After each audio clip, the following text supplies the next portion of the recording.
So in this video, we're going to be talking about how to make beats for TV, and we're going to be breaking down something in the genre of urban tension, which is essentially hip-hop beats paired with traditional tension instruments like brass, synth, and strings. And so I'm going to play the 90-second cue, and then we're going to break it down section by section.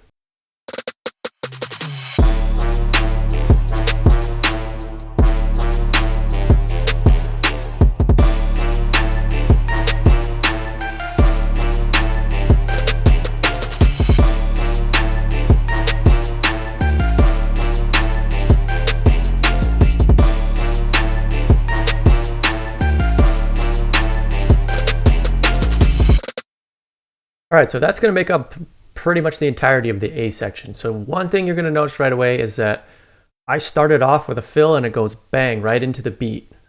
Now, you don't always have to do this, but slow intros are usually something that you want to avoid when you're making hip-hop beats, like instrumental cues to be used in TV. Because, if you're coming from a background of trying to produce beats for artists, you got to think of it in the same way. Put yourself in the music library's shoe or music supervisor's shoes. You want to grab their attention right away. So the main usage for this type of cue is something like Love and Hip Hop, even shows like Keeping Up with the Kardashians and Basketball Wives, etc. And it's going to be used in scenes that there's like tension, there's drama, like maybe some fighting going on. So that's why you'll notice, especially with the brass even, it kind of has that edge to it.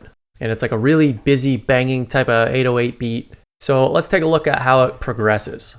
So after the intro, like I said, it goes bang right into the beat, but you'll notice that each 4 bars, I add something.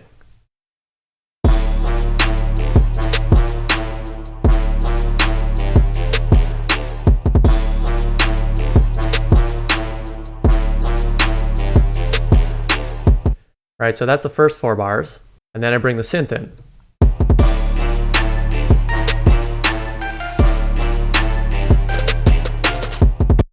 By the way, I find that like a pluck like that, just the single short little notes, adds quite a bit to a tension cue like this. Okay, and then after that section, we bring in the open hi-hat just to kind of open it up, give it a little bit more energy.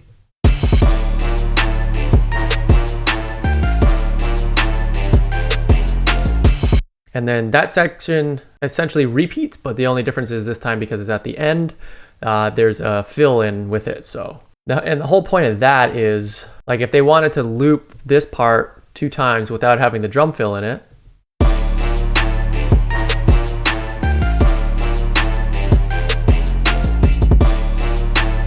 it does it flawlessly, right? So you notice, like, there is a lot going on, but there isn't at the same time, which is key for stuff that's going to be used in the background behind dialogue. And just for instance, one of the alternative mixes that you give, they might not even want the brass loop and the pluck, so you could just give them a drum and bass mix. Or maybe just with the pluck.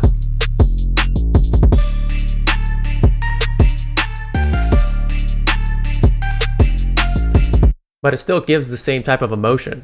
All right, so after that, essentially we just drop the drums out, except for the hi-hat. So that's the first A section, and then it kind of goes into a breakdown.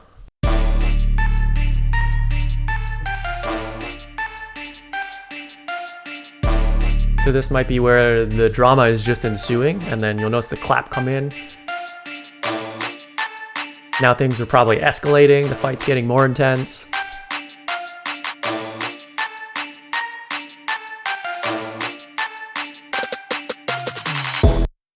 Now we go into the B section. So for this one, I actually chose to change the key up a little bit. I wrote this a year ago, a little over a year ago now. If I had wrote this now, I probably wouldn't have changed the key, but you can. I just think from my understanding, it's more often recommended that you don't change the key.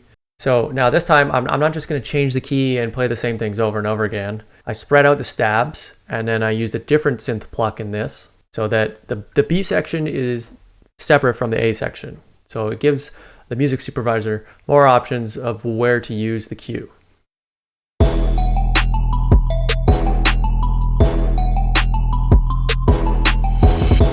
And then essentially it's just the same format there, I'll just build it, I'll bring in I actually bring in the original synth. Just an octave lower this time. and then it progresses and it goes back.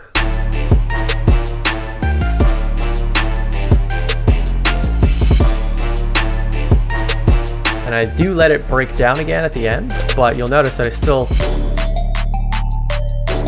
ends up with a stinger.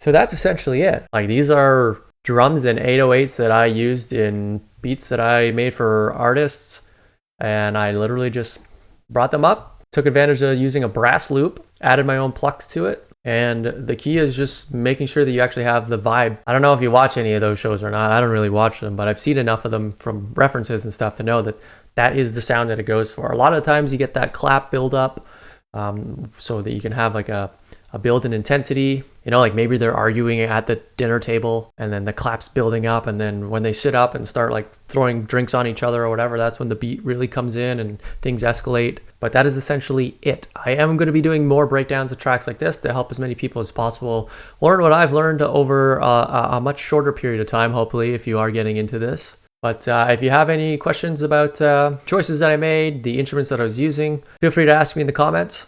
Make sure to check out the other videos on my channel that I do have about sync licensing and making beats for TV. And definitely make sure to hit subscribe if you're not subscribed already so you don't miss any of the upcoming videos on it. That's it. Thanks for watching, and I'll catch you in the next video.